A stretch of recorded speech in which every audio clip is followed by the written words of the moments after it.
Let's news में आप सबका स्वागत है। आज हम देखेंगे दुनिया के ऐसे 10 देश जहां कोरोना का एक भी मामला नहीं है। कोरोना वायरस महामारी ने इन 10 देशों को छोड़कर दुनिया के लगभग हर देश में अपना असर दिखाया है, पर क्या ये देश वाकई कोविड-19 से बेअसर रहे? और सवाल यह भी है कि ये अब क्या कर रहे हैं। 1982 में खुला द पलाव होटल उस जमाने में एक बड़ी चीज था। इस होटल का बहुत नाम था क्योंकि उस समय और कोई होटल था ही नहीं। तब से आसमानी रंग के प्रशांत महासागर से धीरे इस छोटे से देश ने पर्यटन में उछाल का पूरा आनंद लिया। 2019 में करीब 90,000 पर्यटक पलाव पहुंचे थे, यानी इस देश की कुल आबादी से लगभग 5 गुना हुआ। 2017 में IMF के आंकड़ों से पता चला कि देश की GDP का 40% हिस्सा पर्यटन से आता है। पलाव की सीमाएं मार्च के अंतिम दिनों से बंद है, लगभग उसी समय से जब भारत में पहले लॉकडाउन की घोषणा हुई थी। हालांकि पलाव दुनिया के उन 10 देशों में से है जहां कोरोना संक्रमण का आधिकारिक रूप से कोई केस नहीं है, लेकिन किसी भी इंसान को संक्रमित किए बिना कोरोना वायरस ने इस देश को तबाह कर दिया है। द पलाव होटल मार्च से ही बंद है और अब यह अकेला नहीं है। पलाव के सभी रेस्टोरेंट खाली पड़े हैं। जिन दुकानों पर पर्यटक तोहफे खरीदने जाते थे वो भी बंद हैं और सिर्फ वही होटल खुले हैं जो विदेशों से लौट रहे पलाव के नागरिकों को क्वारंटाइन की सुविधा दे रहे हैं। तो देखते हैं कि कौन से 10 देश जहां कोविड-19 का कोई केस नहीं, जिसमें पलाव, माइक्रोनेशिया, मार्शल द्वीप समूह, नाउरू, किरिबाती, सोलोमन द्वीप समूह, तुवालू, समोआ, वानुअतु और टोंगा। द पलाव होटल के प्रबंधक ब्रायन ली कहते हैं कि यहाँ का समुद्र दुनिया के किसी भी स्थान से बहुत अधिक सुंदर है। उनके मुताबिक आकाश के रंग का नीला समंदर ही है जो उन्हें व्यस्त रखता है। कोविड से पहले उनके होटल के 53 कमरों में से करीब 70-80% कमरे हर वक्त भरे रहते थे, लेकिन सीमाएं बंद होने के बाद उनके पास कोई काम नहीं रह गया। ब्रायन कहते हैं कि यह एक छोटा सा देश है, इसलिए स्थानीय लोग तो पलाव होटल में आकर नहीं रुकेंगे। उनकी टीम में लगभग 20 कर्मचारी हैं और उन्होंने सभी को अब तक काम पर रखा हुआ है। हालांकि उनके काम घंटे घटा दिए गए हैं।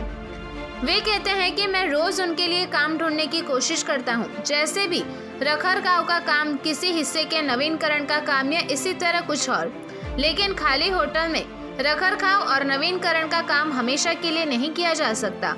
ब्रायन कहते हैं कि मैं इस तरह 6 महीने और चला सकता हूं, लेकिन अंत में मुझे होटल बंद ही करना होगा। ब्रायन इस परिस्थिति के लिए सरकार को दोष नहीं देते, जिसने पलाव के निवासियों को आर्थिक सहायता की पेशकश की है और सबसे बड़ी बात, कोरोना वायरस महामारी को सफलतापूर्वक देश से बाहर रखा है।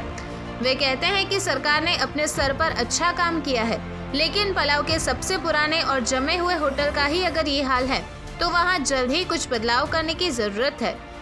पलाव के राष्ट्रपति ने हाल ही में घोषणा की है कि आवश्यक हवाई यात्राएं 1 सितंबर तक फिर से शुरू हो सकती हैं। इस बीच ये अफवाह भी सुनी गई थी कि ताइवान के साथ पलाव की एक एयर कॉरिडोर बनाने पर बात हुई है, जिससे पर्यटकों को आने की अनुमति मिलेगी। हालांकि ब्रायन को लगता है कि ऐसा जल्द नहीं होने वाला।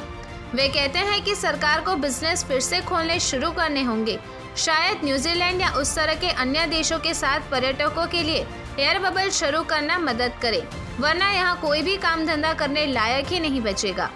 पलाव से पूर्व दिशा में करीब 4000 किलोमीटर की दूरी पर विशाल प्रशांत महासागर के पार स्थित है मार्शल द्वीप समूह, जो अब तक कोरोना फ्री है। लेकिन पलाव की तरह कोरोना संक्रमण न होने का मतलब ये नहीं कि वहाँ कोई प्रभाव ही नहीं पड़ा। यहाँ होटल रॉबर्ट रिमस एक नामी होटल है। इसकी लोकेशन शानदार है। कोविड से पहले होटल के 37 कमरों में से करीब 75 से 88% कमरे भरे रहते थे। यहाँ मुख्य रूप से एशिया और अमेरिका के सैलानी पहुँचते थे, लेकिन जब से सीमाएं बंद हुई है होटल के पास 3 से 5% काम बचा है। इस होटल समूह के लिए काम करने वाली सोफिया फाउलर कहती हैं कि हमारे पास बाहरी द्वीपों से आने वाले की संख्या पहले से ही सीमित थी, पर अब लॉकडाउन के कारण सब कुछ खत्म हो रहा है।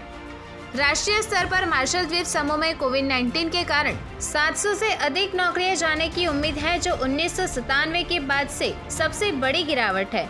इनमें से 258 नौकरियां होटल और रेस्टोरेंट क्षेत्र में जाने की उम्मीद है। लेकिन मार्शल द्वीप समूह को सेल्फ आइसोलेशन ने पर्यटन से ज्यादा प्रभावित किया है, क्योंकि पलाव की तुलना में मार्शल द्वीप की पर्यटन पर निर्भरता कम है। यहाँ ज्यादा बड़ी समस्या है मछली उद्योग का बंद हो जाना। देश को कोविड मुक्त रखने के लिए संक्रमित देशों के नावों के मार्शल द्वीप के बंदरगाहों में प्रवेश करने पर रोक लगाई गई है। ईंधन के टैंकर और कंटेनर जहाज सहित अन्य बड़ी नौकाओं को प्रवेश करने से पहले समंदर में 14 दिन खड़े रहने के निर्देश दिए गए हैं। मछली पकड़ने के लाइसेंस भी रद्द किए गए हैं और कार्गो उड़ानों में भी कटौती की गई है। संक्षेप में कहे तो आप वायरस को देश से बाहर रख सकते हैं, लेकिन आप इसे हरा नहीं सकते। कोविड-19 आपको एक नहीं तो दूसरे रास्ते से प्रभावित कर सकता है। हालांकि सोफिया को उम्मीद है कि चीजें जल्दी ही अच्छी होंगी। कोविड-19 के कारण सीमाएं बंद होने से कुछ देश वाकई गरीब हुए हैं, लेकिन हर कोई नहीं चाहता कि सीमाएं फिर से खोली जाएं। डॉक्टर लेन टारीबोंडा वानुअतु में सार्वजनिक स्वास्थ्य विभाग के निदेशक हैं। वे 3 लाख की आबादी वाले राजधानी क्षेत्र पोर्ट विला में काम करते हैं। वे खुद अम्बे से ताल्लुक रखते हैं, जिसकी आबादी लगभग 10,000 है। वे कहते हैं कि अगर आप अम्बे के लोगों से बात करेंगे तो पाएंगे कि लोग सीमाएं बंद रखने की वकालत कर रहे हैं। उनका मानना है कि जब तक महामारी खत्म ना हो जाए सीमाएं बंद ही रखनी चाहिए, क्योंकि उनमें महामारी का भय बहुत अधिक है। वो उसका सामना नहीं करना चाहते। डॉक्टर लेन टारीबोंडा के अनुसार वानुअतु के लगभग 80% लोग शहरों और औपचारिक अर्थव्यवस्था से बाहर हैं। टारीबोंडा के अनुसार उन्हें बंद से फर्क नहीं पड़ता। वो किसान हैं जो अपना भोजन खुद पैदा करते हैं। वो स्थानीय पारंपरिक अर्थव्यवस्था पर निर्भर हैं। फिर भी देश को नुकसान से बचाना मुश्किल लगता है। एशियाई विकास बैंक का अनुमान है कि वानुअतु की जीडीपी में लगभग 10% की गिरावट होगी, जो 1980 में स्वतंत्रता के बाद से वानुअतु की सबसे बड़ी गिरावट होगी। माना जा रहा है कि कोविड का प्रभाव यहाँ लंबे समय तक रहेगा। जुलाई में वानुअतु की सरकार ने 1 सितंबर तक कुछ सुरक्षित देशों के लिए अपनी सीमाएं फिर से खोलने की योजना बनाई थी, लेकिन ऑस्ट्रेलिया और न्यूजीलैंड में फिर से मामले बढ़ने के कारण योजना रद्द कर दी गई। डॉक्टर टारीबोंडा का कहना है कि परेशानी और सीमा खोलने की आवश्यकता के बावजूद वानुअतु कोई जल्दबाजी नहीं करेगा। वे पापुआ न्यू गिनी का उदाहरण देते हुए बताते हैं कि वहां जुलाई के अंत तक कोई केस नहीं था, लेकिन उन्होंने जल्दबाजी की और संक्रमण वहां आग की तरह फैल गया। इसी वजह से हम भी चिंतित हैं। तो ऐसा क्या है जो ये कोविड फ्री देश कर सकते हैं? आइए देखते हैं। अल्पकालिक उपाय यह है कि श्रमिकों और व्यापार करने वालों को कुछ आर्थिक मदद दी जाए, और एकमात्र दीर्घकालिक उपाय है कि कोरोना की वैक्सीन का इंतजार किया जाए। तब तक यात्रियों को अपने यहाँ लाने के लिए एयर बबल से उम्मीदें की जा सकती हैं, लेकिन जानकारों की राय है कि यह कहने में जितना आसान लगता है, इसे लागू कर पाना उतना आसान नहीं है। और जैसा कि वानुअतु के सितंबर प्लान के साथ देखा गया, एयर बबल से जुड़े प्लान बहुत आसानी से फट भी सकते हैं, क्योंकि ऑस्ट्रेलिया और न्यूजीलैंड ने अब यह स्पष्ट कर दिया है कि वे एयर बबल के प्लान को पहले एक दूसरे के साथ आजमाएंगे। लॉवी इंस्टीट्यूट में पैसिफिक आइलैंड प्रोग्राम के निदेशक जोनाथन प्रिक्रे के अनुसार इसमें कोई संदेह नहीं है कि अंतर्राष्ट्रीय स्तर पर इन देशों के पास सेल्फ आइसोलेशन के सिवा कोई विकल्प नहीं था। वे कहते हैं कि अगर इन देशों ने अपनी सीमाएं खुली भी रखी होती तो पर्यटन के लिहाज से महत्वपूर्ण ऑस्ट्रेलिया और न्यूजीलैंड ने अपनी सीमाएं ना खोली होती, क्योंकि दोनों देशों ने भी अपनी सीमाएं बंद कर ली थी। इसीलिए निश्चित तौर पर यह दोहरी मार है।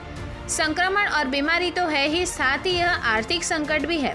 इसका सही जवाब ढूंढने में सालों लग सकते हैं कि कोरोना काल में किसका क्या फैसला सही लिया और क्या गलत।